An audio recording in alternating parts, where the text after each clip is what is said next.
most of the girls were commercial secretarial, and most of the guys that were going to think about college did the college prep. There was quite a few girls that took it too, but most of the girls took commercial secretarial.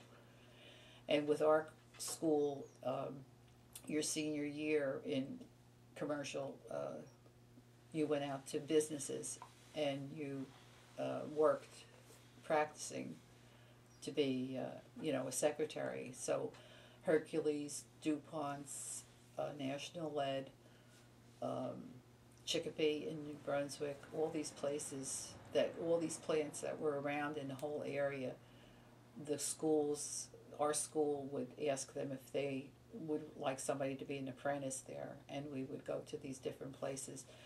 You would do like 6 weeks here, 6 weeks there, and 6 weeks at another place. The half of your senior year, the last half of your senior year before you graduated. And a lot of girls got jobs right from that too. I don't know, maybe you considered, say, Mr. Karcher, who was a lawyer and had a reputable job, as being a little bit maybe well off, but other than that, you didn't think of anybody being, the rich or the poor or this or that. Everybody was equal. No, I don't think it changed after the war, but I think that the more people that came in town, the more that they demanded more things out of the town.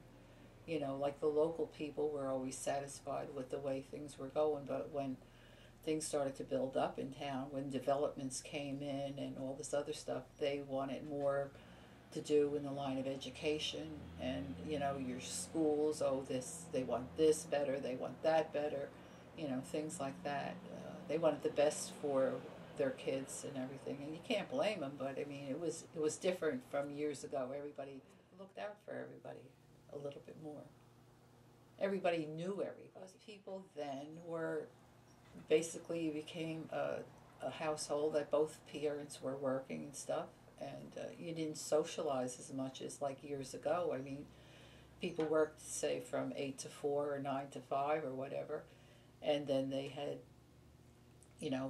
family ties over the weekends and stuff like that. I mean, like every Sunday we would go to both grandparents' house. It was almost like a tradition. You went to the first grandparent for half a day, and then you got in the car and you went to the other grandparents. It was always, families got together a lot. Like we would get to my grandmother's house on Dane Street, the McCutcheon side, and be sitting around and everybody laughing and the kids out playing and and stuff like that. And she always had family dinners, and stuff. But then we would go to my other grandmother's house in South Amboy, behind the Polish church, Sacred Heart Polish Church, and kids didn't get, families didn't get together. Cousins weren't on top of one another, as cousins, and playing as cousins.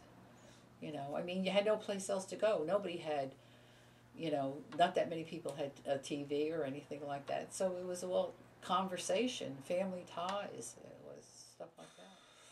The Mortensons had the first TV in our neighborhood, and we used to go and sit and look at that TV. And I don't know how old I was when we got our TV, but it was a long time. And then it was, if you wanted colored, you put this cellophane type of bubble or whatever the heck it was over top, and it gave you like a colored look, a rainbow effect. It's like everything. I think with progress, everybody changes.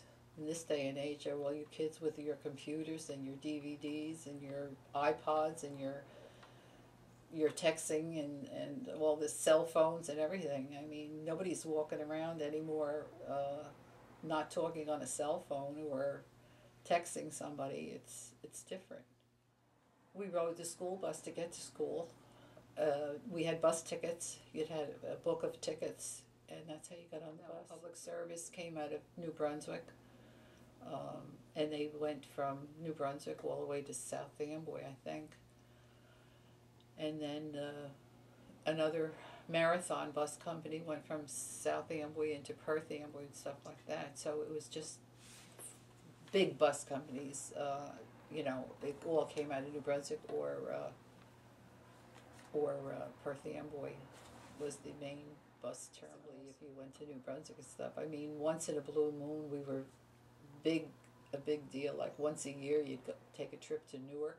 Yeah, my father would drive us up there, and he would drop us off, and he would go to a show, and then meet us, and then we'd go out to lunch, and then come home and stuff. But my mother was famous for going into like Orbach's and Macy's and places like that to see all the new gadgets that were out. You know, like these demonstrators that would do things. You know, like a new knife would come out, or something to make your French fries different, or something to that effect. You know, these just was a place that was home. I mean, we knew that there was businesses and things around, but you know, we were kids. We didn't care.